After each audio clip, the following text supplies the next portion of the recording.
Counselor? There's a raccoon stuck in the vending machine. That's so annoying. I wanted a snack. Welcome to Trail Mix. Our mini episodes from Camp Counselors podcast. Each week, the stories come from you, our Camp Shady Birch campers. We want to hear your juicy gossip, Top secret confessions, embarrassing and scary stories, and sprinkle in our sage counselor advice. Trail Mix is for the campers. And God, do we love you. Hey, happy campers. Welcome back to Trail Mix. This is our mini episode where we read listener-submitted inquiries. Oh yeah, stories, scriptures, little antidotes. I feel like my mic is sinking like the Titanic. That's kind of like how the day has been going, like just not well, bitch. Yeah, we had to do a couple of repeats. Well, it's Monday. Mondays are not easy. As the great American poet Hannah Montana once said, you wake up, it's raining and it's Monday. Looks like one of those rough days. Yeah. Well, what's been happening? Why are you having a little bit of a struggle today, Counselor John? So I had a video I was going to put out. And I wasn't happy with it. And I was sitting on it for a little bit. And I was like, I'm going to redo this. And it's just kind of been pushed to the back burner. And I was like, you know what? Let me just do it. Let me reshoot this and just put it out into the ether. So I sit down and I film not only that video, which takes me about like 10-ish minutes, but then I film another video, which takes like 15 minutes. And then I'm like, okay, I'm tired. Like, I'm good. I got everything done that I had to get done. And I go to airdrop the footage to my computer so I can edit it. And I have this habit of selecting things and then deleting them because like my muscle memory when I'm doing the podcast, that's what I do. So of course I do that. And I'm like, oh my God, that's so annoying. However, on the iPhone, they give you a second chance, right? So I go to recently deleted and I tap on the things and then I tap delete. And then I tap delete permanently. It was literally muscle memory. So I just spent all that time re-recording something that I had already done and I just deleted it. I'm like, are you fucking kidding me? I go down to tell you you're wrapping gifts and you're mad at me and you're like, don't you dare come down here and ruin Christmas again. Well, no. You weren't being like that, but I was just like upset and I needed a friend. I know. The reason why I was upset for you coming downstairs was because we were at Home Goods this past weekend and Jonathan correctly guessed 2 of his gifts in a row and threatened to buy them unless I said out loud that I already got them for him. That's not how it went down. I did not threaten to buy them. No, let's just say what the gifts were. Let's just say what the gifts were. Because you want to do it, let's just do it. Here, let's do it. So we're in Home Goods and I'm like, oh, okay, maybe they have a French onion soup bowl because I've never had French onion soup and I'm waiting for the perfect time. So I'm looking for a French onion soup bowl. You're looking for a French onion soup crock. Whatever they're called. I'm not experienced in that. Well, realm. I know what they're called and that's why I got them for Christmas for you. So you said, don't do that. And in my head, I'm like, wait, do they not have... It didn't hit me at first that you were saying you had gotten it for me. The rule is you can't buy yourself little gifts for yourself during the month of December because everyone's already getting you gifts and it's already hard enough to buy for people. So don't buy yourself a soup crock that you've been talking about for months because I already have it on my list. Would you buy for yourself this week? What did I buy for myself this week? I don't know. Nothing. Okay, I've been at home. I've been cooking.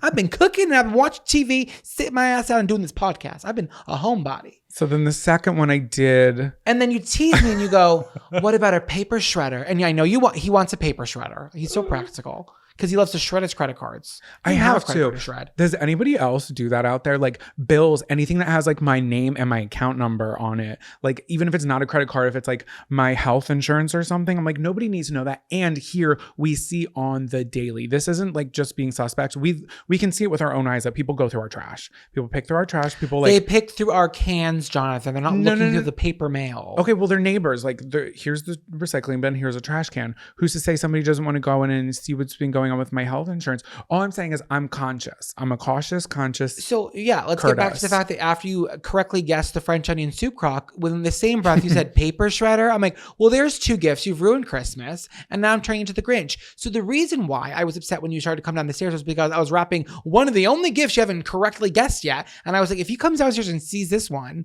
I'm going to flip out because I like an element of surprise. Whatever happened to the joy of surprises? I'm the only person keeping it alive. I'm literally on my back keeping the joy of surprises alive because the rest of you love to spoil yourselves. So I was upset. And I'm sorry to didn't get to comfort you in your 25 minutes of re-recording, but that's what happened. So then I'm scouring the internet trying to be like, there's got to be a way. There's got to be a way.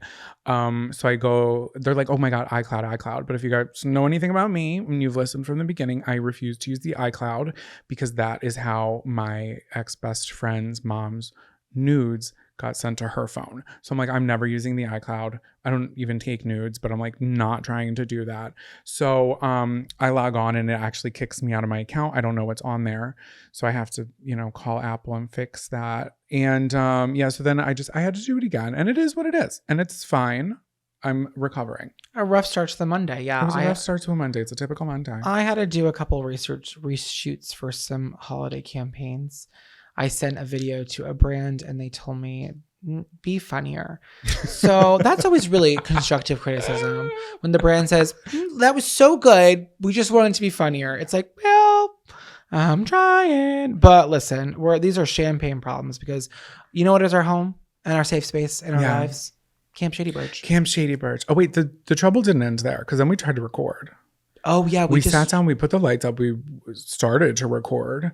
And then all hell broke loose from neighbors, dogs barking outside, planes going around, helicopters. We were like, you know what? Let's just call it. Let's call it for right now. Yeah, but we're back and we're stronger and we have incredible stories to share with you today from people like you, PBS kids, the campers. Jonathan, what's on your docket for today's episode? We've got a con artist adolescent. Okay, I have a hard conversation about wedding invites. A furry friend who helped when she was needed the most. And a minor inconvenience turned major. Sounds beautiful. Let's get into it. This is a really big secret. Thank God we're on a body of water. This is Confession Canoe. Welcome back to Confession Canoe. This is our segment where you have a little confession, something maybe you haven't told anybody, could be an embarrassing story. I don't know. We're kind of just like the lines are blurred between some of these things. But basically, if you got something you want to get off your chest, send it here. So our camper writes in, hi, counselors. I have a story that came to mind after listening to the Trail Mix episode about young kids making money and being absolutely wild. So what were we talking about? What were they selling? The chapstick. Oh, the lip gloss, right? Yeah, and they were putting like oatmeal and like Dawn dish soap was the base. Yeah, and then I told my personal story about trying to sell perfume where I basically put gumballs in a frosting container and let them marinate overnight. And then we had to dissolve the LLC because it just wasn't working out. Yeah. Kids are they're creative. Okay. So when I was about 8 years old, I only had two things on my mind: Littlest Pet Shops and Webkins. Were you a Webkins kid? I was a Webkins kid. I don't know if I was too old for it because I was in the Neopets Club Penguin era. They're in the same realm, so it's like very similar, but the Webkins, like you had to collect gems. A big part of it was like the online games. It was fun. So what I don't understand is like the correlation between like there were stuffed animals, right? The stuffed animal was the character you had in the game. So the more characters you had, like you could play with like. Did they come with like a little redemption code? Yeah, like a little barcode, and you typed in a thing. Hey, at 8 years old, you couldn't tell me shit. It was the best thing that ever was invented. That's fun. I love that. I was a Neopets kid through and through. Okay, where was I? Okay, so Littlest Pet Shops and Webkins. I don't know what Littlest Pet Shops is. I was dying for cash and would beg my mom for spare change to get these toys. Dying for cash. I would search the couch cushions of every house we visited, take coins from my parents' cars, and steal their personal items to sell it back to them. She's crafty. Let's get into it. One day, after being exhausted from searching for loose money, I decided to go into my sister's room, as well as my mom's room, and steal their personal items. I took a left shoe, a single earring, crayons, mostly broken in the box, but hey, who needs to know that? And a dog toy. I set up shop at the end table in my living room with a sign and everything. I priced each item and waited until they noticed their stuff was missing. That is so Tom Nook of her. Does any camper out there play Animal Crossing? Please. My mom was the first to come out and ask what I was doing, and she noticed her earring. I said, "Oh yes, we have one available in the shop. $2, please." She started laughing and went and called my stepdad into the living room. He came in and he bought a pack of crayons. Okay, that's her first customer. Supporting the business. After that, she bought her earring back. Okay, sales are booming today. A little while later, my teenage sister came in and said, "Where is my left shoe?" she spotted it and said, "Give it back. I need it." I said, you got to buy it. That'll be $3. So how annoying would that be? Like if you're a teenager, God, I would have just grabbed it. Cry. But honestly, it's smart marketing. I like when her mom came in, she said, "Oh yes, we have one available." It's like, what is this? What is this charade we're putting on? With her 2 hands behind her back, she's like, "Oh yes, I think we actually just got one in today." With a little fanny pack that has like the little change pouch, the Punching out the quarters. Yeah, Yes. exactly. Okay, so she was not happy. After a little bit of going back and forth, my stepdad finally came into the shop area and said, "Just buy it from your sister." I had already had a loyal customer who was willing to defend my shop. Whoever wrote this, like, this is funny. I like that she's trying to haggle. She's Yeah. like, well,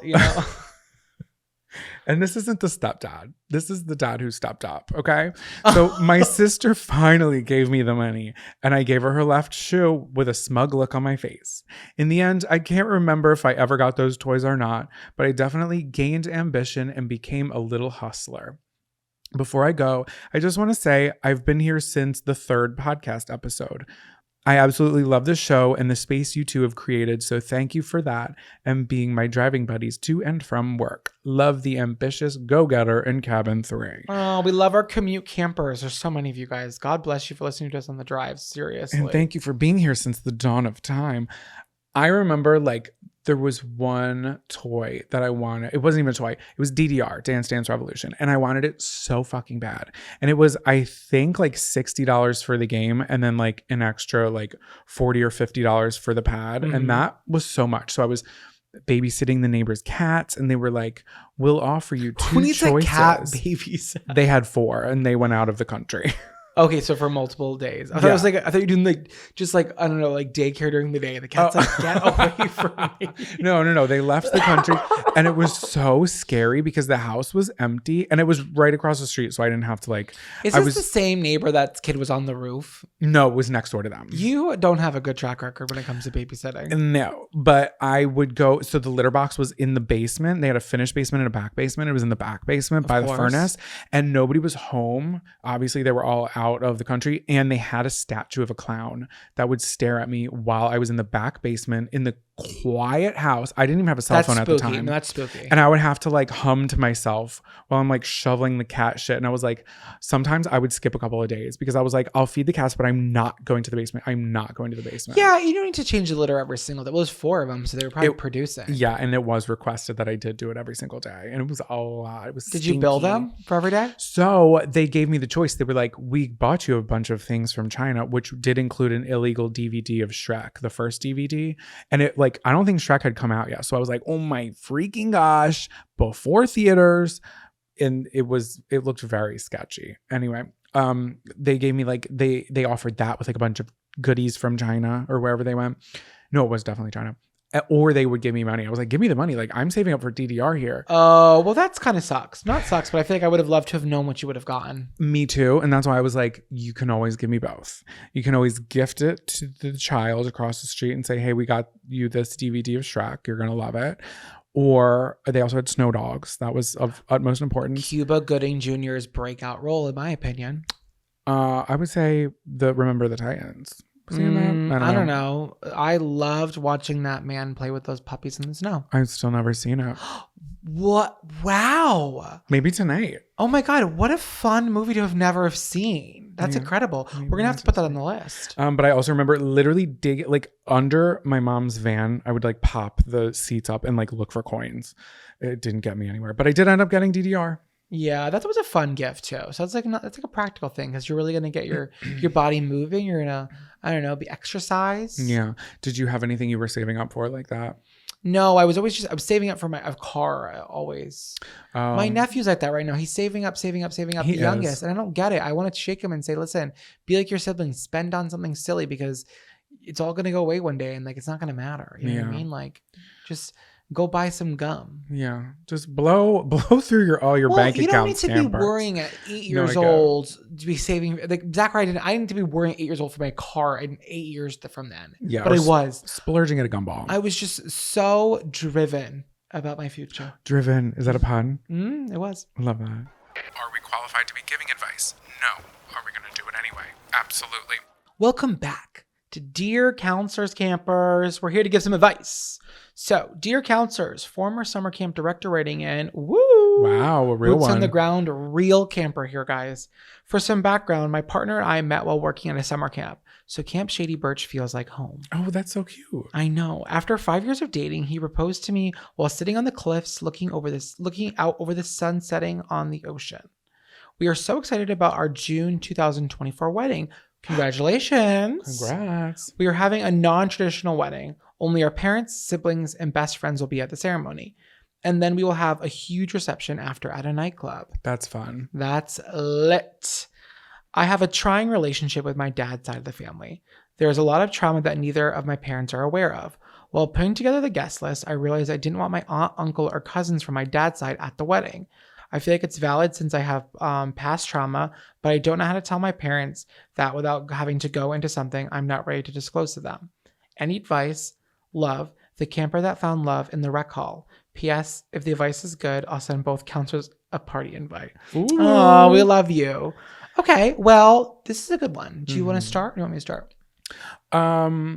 I know you have a lot to say, so why don't you start? But I definitely have some thoughts. I have so much to say because I just believe that weddings are so personal between you and your partner, okay? No one else's opinion should matter about the invites other than yourself. I've said that before in the podcast. I'll say it again. Like, if you don't want them there for whatever reason, whether people need to know about it or not, it's your decision. And I think you've made that decision. I think the question here is like how to tell your dad that his family's not going to be invited. I don't know. If you want to avoid the follow-up questions about like previous trauma, which I can understand you not wanting to bring that up, but I can understand him wanting clarification. I think you have to expect that kind of like line, like, well, why not? It's kind of like normal. Maybe, hey, whatever happened to the white lie? Whatever happened to being like, hey, budget, money, whatever, like we're keeping it small. This is what we really want there. You don't have to divulge any information about anything if you don't want to. I think trust your gut on that, but just maybe blame it on the money. Maybe blame it on the capacity of the venue. It's a small nightclub. There's only so many people. He's not going to follow up with it. You know what I mean? But like, it is your day. Do not compromise on who is there. It does not matter. Look back at that day and be happy with everybody that was there. If they make you uncomfortable, oh my God, do not let them come, please. Right. And then you can tell the white lie on him whatever capacity it is that the trauma was, you can tell him later if you feel like you would like to. For clarification, if that ever comes up. But that's not the goal here. The goal is just to focus on the joy and the love. Let's not bring that all up right now. And that was what I was going to say next is like, when did weddings, and I feel like it's really just been since the beginning of time, but like, why are weddings? I guess I should pose the question. So much about other people and other people's like choices in things, and there's so many hands in the pot based on like where it's going to be, who's invited. You gotta invite great Auntie Sally who you met one time because she's going to feel some type of way. Let her feel some type of way. Let her cross her arms and sit in her stink. You know what I mean? Like, sit in your stink, Aunt where Sally. have you been? Where has that call for my birthday been? Like, if you're not important in my life, then there's not a reason that you're at my table. And that's between you and I, the person who's not invited. And if they feel some type of way about it, that's on them. Like, what has happened that you're not invited? Yeah. And if they want to make a big stink about it, then like, I don't know, like let them, you know, or like, or just, you don't ever have to feel the answer to anybody, especially on days like this. If it's a no, it's a no, and let it be that. And your he's there. So he better not push it, because then give your dad my number, because then we're going to get involved. Because then we're going to get involved. And he does not want to have two gay counselors banging at his door in booty shorts, because we will show up and we'll defend you to the end of time, because we're here for you and we're on your side forever. And congratulations. I hope you enjoy the whole day and the planning and all the fun, and leave any sort of trauma or drama in the past. Not today. Not on your day. Scary stories around the campfire. Welcome back to Scary Stories Around the Campfire. This is the part of the show where we read you your scary stories or embarrassing stories. Mine's a little scary. Is yours under the same umbrella? Mine's kind of like a scary story / Dear Counselor. It's kind of like a vibe. Yeah, the girl in the story is scary. So okay, let's get into it. I have to start my scary story by telling you how much joy your podcast brings to my everyday life. Thank you. I enrolled as a camper at Camp Shady Birch in June 2023 when I started this new stressful job with a long commute. Since then, your podcast has helped me start my day in a positive way, and I love giggling along with your commentary and segments as I drive and go about my day. I love that. That's literally all we want to do. So thank you for including us in your day. It's an honor to be in your ear hole. So my scary story takes place when I was 11 years old. I have to preface by saying, when I was young, I had a really hard time sleeping at other people's houses. I did too.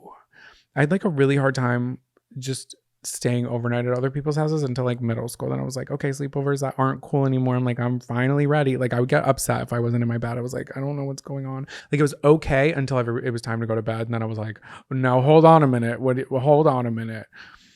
Were you like that? No, I was gonna be upset. I was like 6 years old. Send me out with a little sleeping bag. I'll be back in a week. I just love literally. I left my friends. I did.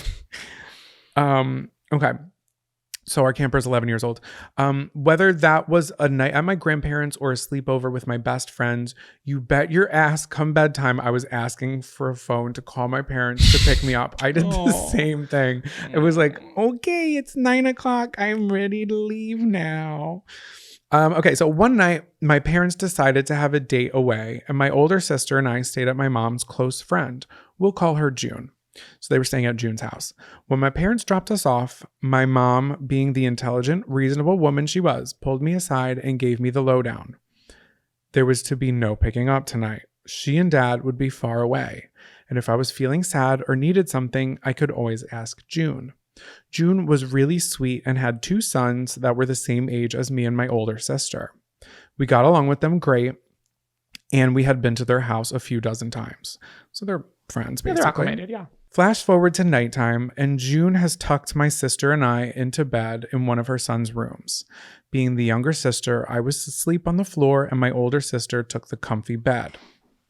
Listen, I was not ready to get pummeled or fight for the bed. As soon as June left the room, cracking the door so that the hallway light came into the bedroom, I started tearing up. Immediately, there was a huge frog in my throat, and I was feeling super anxious and too nervous to sleep.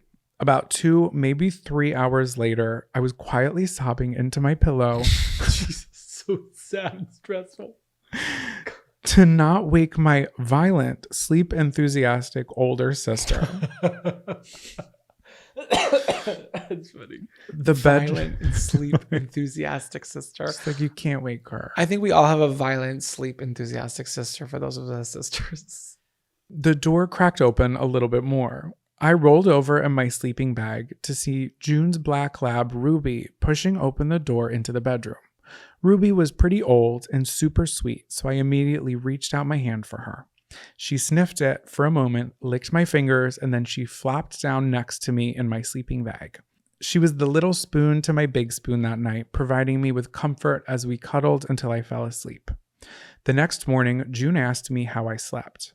As an adult pleaser, there was no way I was going to tell her I slept bad, so I said, good. And I told her that Ruby came in to snuggle me during the night. When I mentioned Ruby, June looked at me with a kind of half smile, half disbelief, the face adults make when they think you're lying. She then shattered my world by saying, well, honey, I think that might have just been a really nice dream because Ruby passed away a few months ago. Oh my God. I was shocked. June didn't seem to think much of it and went on with her day, but I was gooped, gagged, and every other verb out there. No one had told us that Ruby had passed away before the sleepover, and I definitely saw her that night. I know deep down in my heart, still to this day, that my interaction with Ruby was not a dream. I had never fallen asleep that night. I stayed awake, nervous and crying until Ruby entered the room. I felt her lick my hand. I could smell that slightly nasty dog breath. I remember cuddling up and petting her so vividly that there is no doubt in my mind that somehow Ruby visited me that night when I was awake and conscious. I don't know if I believe in ghosts necessarily, like the classic spooky kind from movies and TV, but that moment has stuck with me throughout life. And I think of it every time someone tells a ghost story. Why am I getting like emotional? Yeah, your eyes are literally watering, Jonathan. I've only shared it with a couple of people that opened my eyes to how there are possible energies and maybe even spirits that can enter and interact with our world. I like to think that Ruby from Beyond the Grave... I like to think that Ruby from beyond the grave could sense that there was a child in need of her help and came back to her home in order to comfort me for the night. Love you, counselors to bits. Sincerely calling my parents in cabin 2. Oh my God. That was sweet. I know. I believe it. I really do. I do too. Okay, that made me. Okay, I'm good. All is well. I do believe in ghost spirits. I do too. I think we don't understand half the things in this world, so why wouldn't ghosts be real? And she didn't know that Ruby had passed away, so explain that. And I don't think she fell asleep. She was having like a panic attack for 3 hours. I think she remembers it. I got it. I've been That's there. crazy. I know. It's very sweet though. We never hear about ghost dog stories either. Yeah, that was so special. Thanks for writing that in. I think that's probably very comforting for a lot of campers. It looks like it was comforting for you. Yes. Okay. I'm good. You're okay. You're okay. What's your story? It's the return of Ruby part 2. Oh wait, also love that her name is Ruby. I know, Ruby. I wonder if that was really her name. Yeah, it probably was. She just changed the name of the mom. Yeah, I don't think if it changed the name of the dog, but if she's like, hey, I always wanted a dog named Ruby. Ruby. So mine isn't as heartfelt. Okay, so maybe we should end it with mine. Yeah, maybe we should have, but it's okay. So it's also a scary story / dear counselors, kind of looking for advice, but we'll just get into it.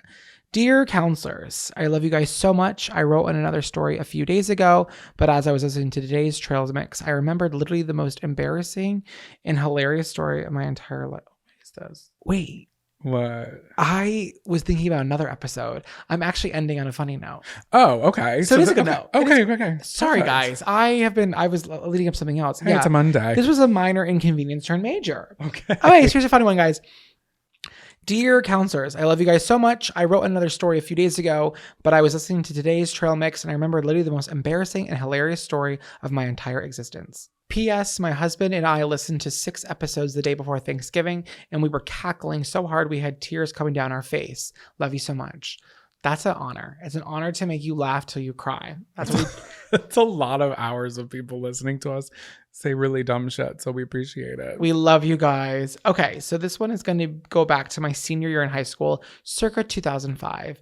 I drove an old hand-me-down red Jeep Cherokee, and let me tell you, that thing was a tank. I had already been in a few minor fender benders since getting my license, and that Jeep never once got even the slightest bit of tarnish. All the other people's cars, though? Yikes. So here I am on a Saturday morning driving up to my local YMCA to use the gym. I'm feeling excited, motivated, and ready to seize the day. I get to the gym and pull in the parking lot and immediately see something is wrong. There are no cars in sight. What is going on? Suspicious. I slowly drive up to the doors and see signs. Closed for a private event today. What the actual fuck? On a Saturday morning at like 10 a.m., they're closed for the entire day? I was so pissed. I sped off at the parking lot, immediately called my dad to go off about how upset I was about the gym being closed. Why did I call my dad? I literally have no idea. I'm venting hard on the phone call, and suddenly I get to the stop sign.